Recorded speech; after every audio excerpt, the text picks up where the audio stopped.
Today I'm going to talk to you about how you can get your first or your next Airbnb unit live in 3 weeks or less. This is exactly how my wife and I just did it. And that's with me being a full-time Air Force officer and she's a full-time physical therapist. So really only had nights and weekends like a lot of you might have right now with a full-time job, trying to get your next unit or your first Airbnb unit live. So I want to show you that it's not that hard. It can be done. It can be done quick. And speed matters, right? So in the short-term rental or the hospitality space, every day that goes by is a day that you can't rent out the unit. That's lost revenue. And over time, that adds up. So you want to act really fast, be deliberate, but get your unit online. Right now, I'm at our most recent Airbnb unit. This is in Ogden, Utah. You can see the mountains behind me and this really nice landscape that they've got on the back deck here. I'm gonna show you how we set this up, how we got the listing live, furnished the place all in 3 weeks, got it live, and started earning money. Now we've got our 9 out of our first 10 days booked already. $600 coming in our pocket just in those first couple of days, and that's with the 20% discount for our first guest. And I'm gonna talk to you guys about all that. And we've done this almost 100 times now, so I'm gonna show you my lessons learned and tricks of the trade so you can get your unit up faster and making income sooner. Like I said, the name of the game is speed. And for those of you that don't know, my name is Blake Daly. I'm a real estate investor, entrepreneur, and business owner, and my company owns and operates 5 boutique hotels across destination markets like Panama City Beach, Florida, and South Lake Tahoe, California. And we have 85 listings live right now. This is the newest one that I'm going to show you guys today. We've done everything from large, massive renovations on 20-unit hotels to quick turns and go lives like this one right here. So I'm going to share with you guys the things I've learned, help to grow and scale your business, and learn from the mistakes I've made and to make your guys' life easier and hopefully scale your businesses faster. All right, so let's go check out this unit.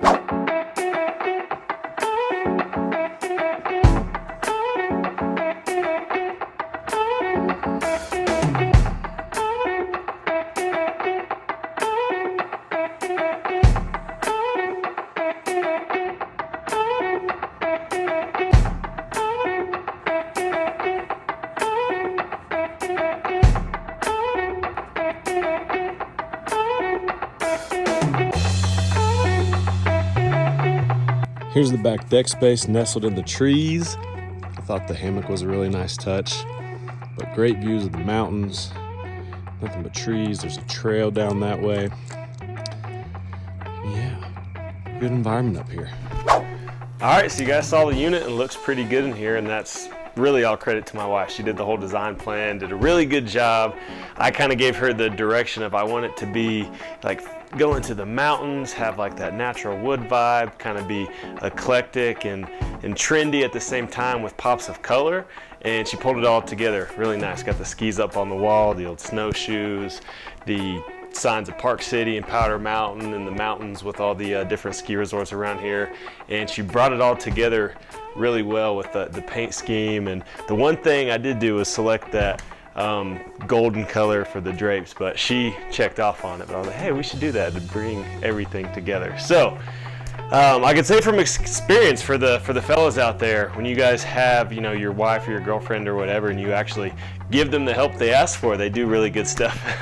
So it was almost a first for me doing things together. And my wife, she's awesome. She furnished all our hotels in Florida, 2 of them, I think 33 units plus all of our houses.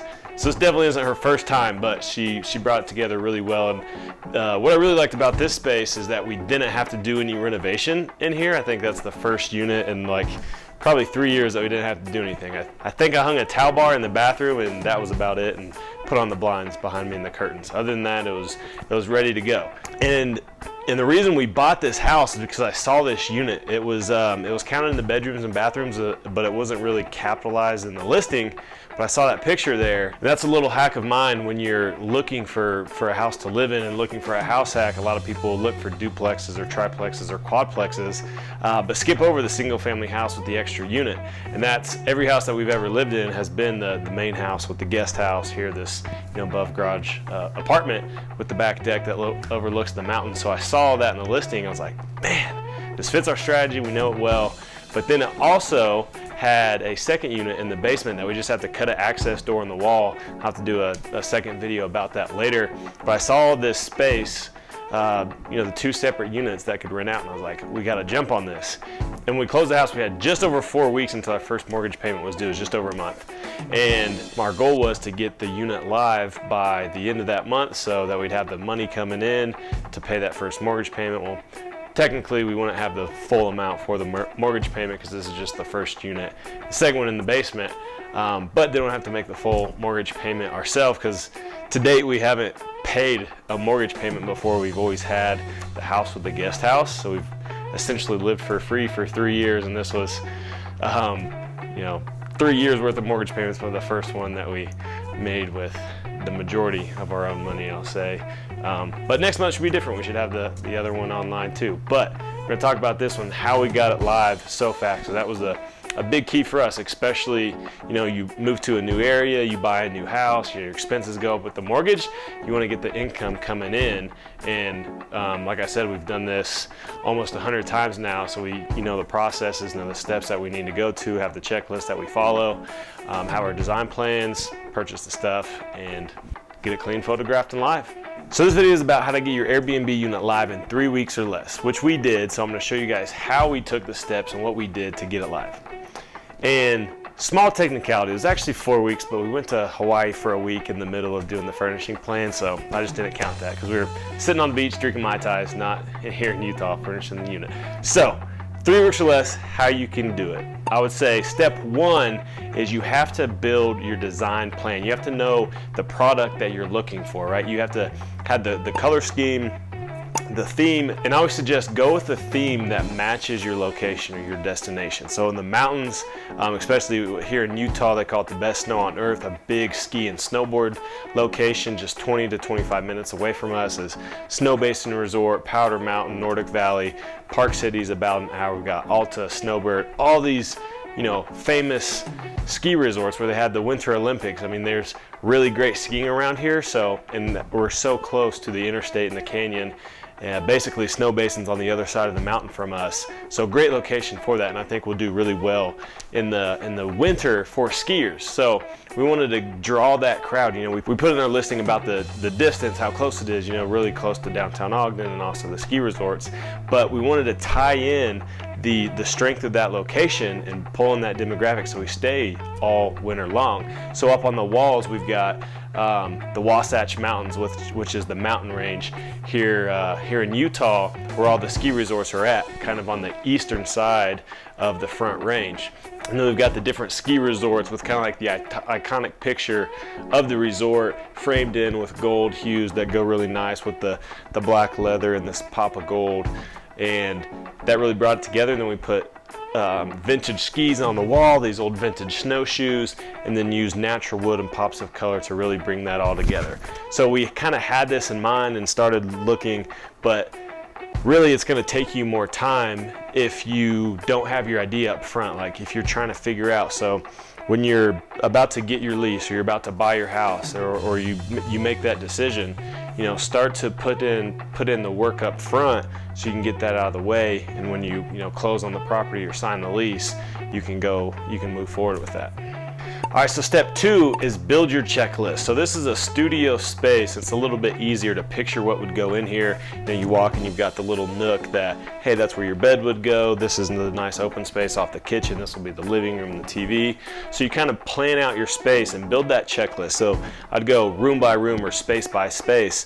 So for each bed, I'd say, all right, we need a mattress, we need a sheet set, we need a comforter, we need a throw blanket, we need the nightstand, we need the lamps. So you build your checklist by space. And then for the desk over here, obviously you've got the desk, you've got the chair, you've got the little art that goes on it, you've got the art that goes on the wall, the pen holder, the plug, like everything that you need there. You plan out the space. Same thing for the bathroom, your towels, your curtain rod, all that different stuff, so that as you go to different stores, you go on Amazon or go on Wayfair, you can easily mark off your item. And then also what you do is track your cost for that, right? Because if this is kind of like your little mini business, or if it's your house and then it's a house hack, you can count the square footage of that space and depreciate that amount of the expense. So just for example, you have a 1,000 square foot house, you have a 500 square foot extra unit, that's 50% of the square footage. You can depreciate and write off 50% of those costs. If it's 450 square feet, you could write off 45% of the cost. So you want to take good track of your expenses, you know, treat it like a business owner. And if you have your checklist, if you have your list, what my wife and I do is really easy. We put in a Google Sheet, we have our space, we have our the item we need, we have an item for the quantity, and then the cost, and we just go through there, mark it off, track the cost, and that allows us to go through really quickly, really efficiently, and we get down to the art pieces that we need and kind of plan out which wall so that we can, you know, come into the space, visualize it, take some pictures or whatever, and just move really deliberately and quickly through that list. All right, step number 3 here is think ahead. And what I mean by that is think ahead to all the different, I call it like a puzzle, like this whole thing is your end state. Think about the different pieces you have to put in place to make that puzzle, to make that picture come together. And as far as a short-term rental, what you really need to make the whole thing run is you need to have a cleaner, you need to have a way to get your guests to check in and message them and all that stuff. And then ideally you need a handyman if you're not handy yourself, and I'm typically not or don't have the time to do it, so that's one on my checklist is a handyman. And this is something that coming into a new market, coming to Utah, I was starting from scratch, so I didn't have any of this. So just like you guys watching this video will be, I'm gonna show you how I did that. Starting out with the cleaner, you gotta find somebody reliable, somebody that has attention to detail and can turn your place with quality and efficiency and consistency too, because you don't want to have, you know, the place not match your pictures, things be out of place, not have the right linens and the blankets and the pillows in the place. It just makes it feel inconsistent when a guest walks in and sees something different than they saw in the photos. So that's a big thing. If you know something's ruined, that cleaner has to be able to notify you so you can go replace that item. Or something along those lines. So to find your cleaner, 2 really good ways that I have done this, and I actually did this just recently, is one is TurnoverBNB. TurnoverBNB is a website that you can go in, post your job, you know, you can put your location, and you can get bids on your cleaning job. And for one listing, it's no cost to you. It actually comes out of the cleaner's pay. So if you pay them $50, they might actually net $45 per project or per turn. So you can put your project out there, and then that'll actually bring cleaners to you. And you can share the calendar through TurnoverBNB. You can share your cleaning checklist. You can communicate with them. So TurnoverBNB is a really good one. It starts to add cost to your operation once you get 2+ listings. And we don't use that in Adventure Stays, which is our business that we manage all of our short-term rentals with. But when you're just getting started, it's a really good way to find a cleaner, to manage and be able to share that calendar with them, so it's as little work on you as possible doing the coordination, calling them or texting them when you've got a turn. So TurnoverBNB is one. The second one out here in Utah, I don't know if this is true for the rest of the country, but it's a website called KSL. So KSL is like, think of it kind of like Facebook Marketplace. You can buy furniture on there, you can post job ads. So what I did was went and created a job ad for a housekeeper, and what a lot of people do is pay by the project. We're actually making a shift in our business to pay by the hour. So I did the same thing here and looked at the hourly, the average hourly rate, and it was $17 to $20 an hour range. So I put mine above that because I wanted to get the most applicants and get the best applicants. So I put it at $25 an hour. Which still, this is a studio space. It should take them an hour to an hour and a half. The longest thing is waiting on the linen. So if we anticipate an hour and a half to come in here, wash, redo the bed, clean everything, and it's an hour and a half that cost me $40 to turn the unit. I charge the guests $50, and then I've got $10 left over for the supplies and materials that get replaced over time. That's for the pricing. But KSL is the actual vehicle where you can go post that job out there, write a description. And I always like to say, when you're writing your description, think of your ideal client or your ideal applicant, right? You want to market to them and make the job seem appealing. So a lot of times cleaners that we've had in the past have been moms that drop their kids off at school in the morning. They can do something during the day and then pick them up in the afternoon. So you can highlight the benefit of the hours that you work, in the 11 to 2 to 3 to 4 range, which is your turn window. So that gives them flexibility with their schedule, able to do whatever they need. or just somebody looking for part-time work to fill in whenever your projects or your turns come up. They can, fill in their calendar, make a little extra money. Those are two good demographics of potential applicants that you're looking for. So I always say tailor your job description to them so you get more good applicants. Just think of it like a big funnel. You want to pour them in on top, screen through, interview, and hire the best one. Also, you can use Facebook ads. I've done this as well. It's the same idea. You just make your ad on Facebook, select however much you want to pay them. I'm not a Facebook ads expert, so I don't want to break down at all. But again, market to your ideal applicant and just put the money out there and maybe set it at $10 a day. Put it out there for a week, spend $50 to $70, but it's definitely worth it when you get the right person who comes on time, brings quality, and is consistently there for you and takes care of your place, because they're going to be in there probably more than you if it's a full-time rental. And another very important part of your listing as a whole that's not really included in the physical environment of your bed, your chair, your couch, is your listing and your software that you've got to set up. And the big three for us with 85 listings is our property management software, which is our unified inbox, our synced calendar, really all of our management of the listing from one place, and then your dynamic pricing and your guidebook. So two support features, two support softwares that really make you a lot better. You want to sync and integrate all this, but where I'll start is with setting up your listing. I always hear people ask, should I get started with Airbnb and VRBO and Booking.com and Expedia, try to get the listing out to the most booking platforms as possible? And what that ultimately does is, one, it slows you down, and two, it kind of reduces the effectiveness on your listing because it's spread out, right? If one books, it blocks it off from all the others. And then if you get another booking over here, it blocks it off over here. So it doesn't allow your listing to build momentum on one platform. So I always tell people start with only Airbnb. Like 70% plus of people that book short-term rentals, aside from the hotels, they book with Airbnb. So if that's where the most guests are going, that's where the most demand is, that's where your attention as a host should go, because you're gonna get the most eyeballs, the most clicks, the most bookings and reservations. So start with Airbnb only. And when you go through the page, they've made it very easy now to become a host and set up your listing. Kind of walks you through, gives you each box, put in your title, put in your description. And I will say on the description, just like your job ads for your cleaner and your handyman, this is your chance to market to your guests. So get creative with your copywriting, call out the benefits, call out the cool features. Here we've got this awesome back deck with the mountain views. We're only 20 to 25 minutes away from some of the best skiing in the country. We're in a quiet area.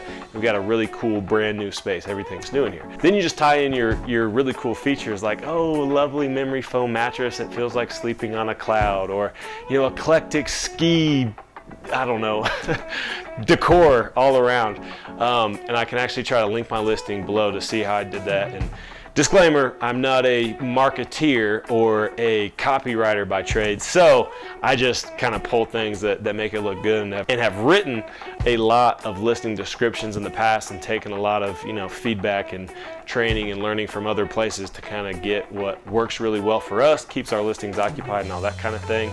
It gets us really good reviews. So use that listing description as a way to market to your guests and really call out the features and the benefits, but don't oversell it. Don't get too much. All right, and when you go through that, at the very end, you'll have the chance to, it's a little checkbox. Give the 20% discount to your first 3 reservations within the first 30 days.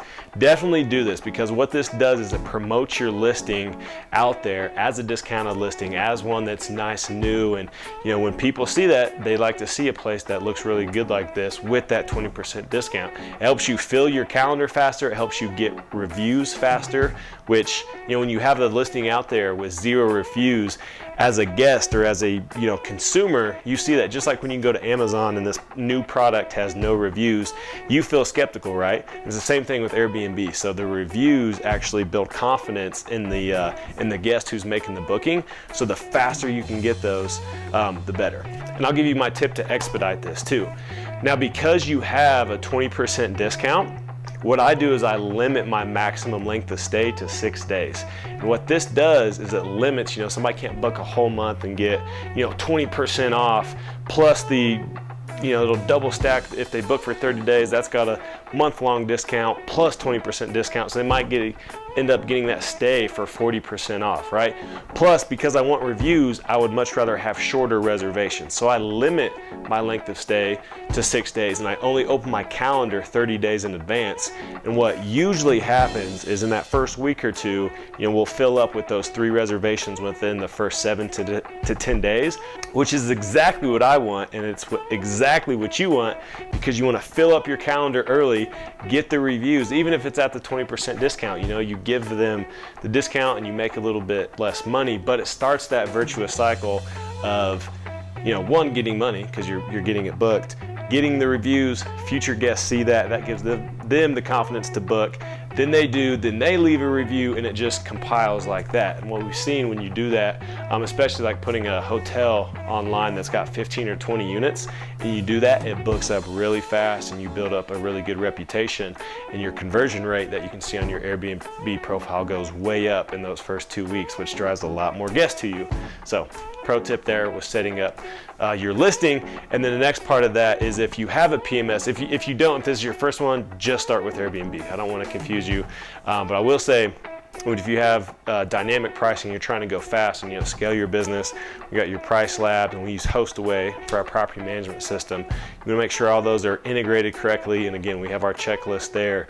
But the big things are market to your guests, start with your 20% discount, follow your checklist, and then make sure everything is set up and synced correctly before you press that go live button. Because if it's not, and you have a calendar mess up and then get a double booking, it's going to start with a headache and also hurt your reviews in the unvirtuous cycle. So make sure everything's good.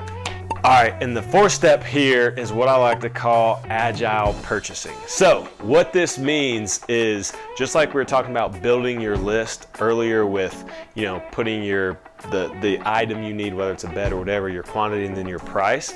Now when you do that, you look to get the big stuff online, because you start with your design plan and build your list and everything, and then you start to put the pieces to the plan and it materializes. So the agile purchasing is you get things like your head frame, your couch, your desk, your accent chair, some of the cooler, larger pieces of art if you got to get the appliances, those, your dining room table, like the big statement pieces in each room or in each space.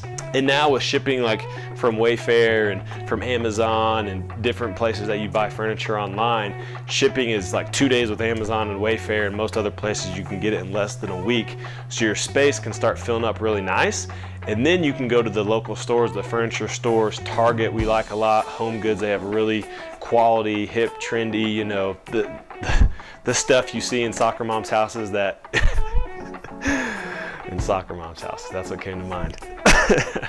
That stuff you see in people's backgrounds on Instagram, I don't know, all that little stuff that Nicole picks out and finds and puts in the right spot. Like this plant, this cool little coaster here, and what they actually sit in. Like all this stuff like that. So if you build in your big pieces, buy them first, then you can go to the store, get the other things, and then finally what we like to do is use like a Facebook marketplace or something like that, KSL if you're in Utah, and get the things like the old vintage skis and the snowshoes and those what I call the pop pieces, that bring the whole design and the theme together. So agile purchasing, start with the big stuff, fill in the space, and then you can go to the store to get the little things you need, the towels, the area rugs, the little pieces of art and things that bring the whole room together, allows you to get through it much quicker, and you can go shopping while you're waiting on the shipping. Shopping while shipping. Try saying that 5 times fast. All right, and this last piece might sound oversimplified, but teamwork. Like me and Nicole pounded this thing out together with my tool set, putting together all the little furniture. She would take care of the legs while I was doing the headboard or putting together the desk. A lot of this stuff came in boxes, right? So we had to spend time out here putting it together. So when you have somebody you can do it with, right? Even if you're single, buy a case of beer and have some buddies over. Hey guys, we're gonna build some furniture. Friday night, let's have a furniture building party. Whatever you gotta do to get a little help to get through this faster. And it makes it fun, you can bring others into the process, and it's always fun to have, somebody to lean on, because a lot of this times it'll be stressful, something gets delayed in shipping, and then you're like, oh no, we can't put this together, we're gonna have to delay going live, because we're waiting on, I don't know, Amazon truck ran off the highway somewhere. So teamwork, overrated, but super important. And I'll just guess a quick shout out to my wife. Thanks, baby.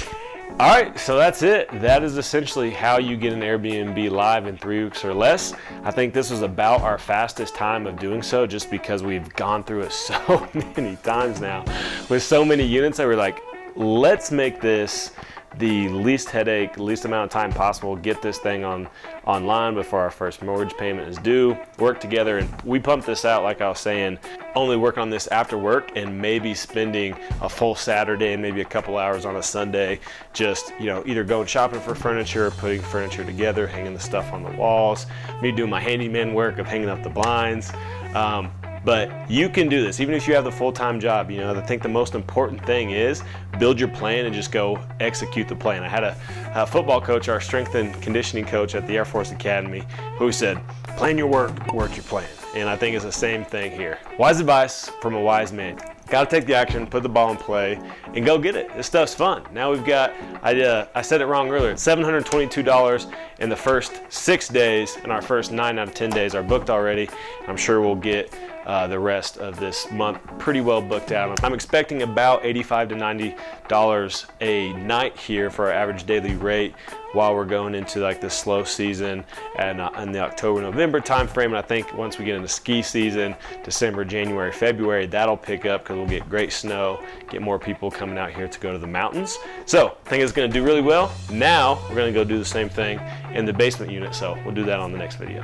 All right, last thing before we get out of here, if you liked the video, if you found it valuable, please hit that thumbs up and like the video and subscribe to the channel. I'm gonna keep bringing you guys good information. We've got almost 90 Airbnbs now across 2 states, boutique hotels and houses and main houses with guest houses just like this. And this is what we've done for 3 years and been in it and learned a lot of cool stuff and made a bunch of money that I want you guys to make as well. My big thing is just wanting to help you guys avoid the pitfalls and get there faster and easier and have a more sustainable and scalable process and not go through struggling through it all the time like I did. But I was a linebacker, so I just barreled through and kept pushing. But trust me, there's a better way. I'm gonna help you guys find it. So we'll see you next time.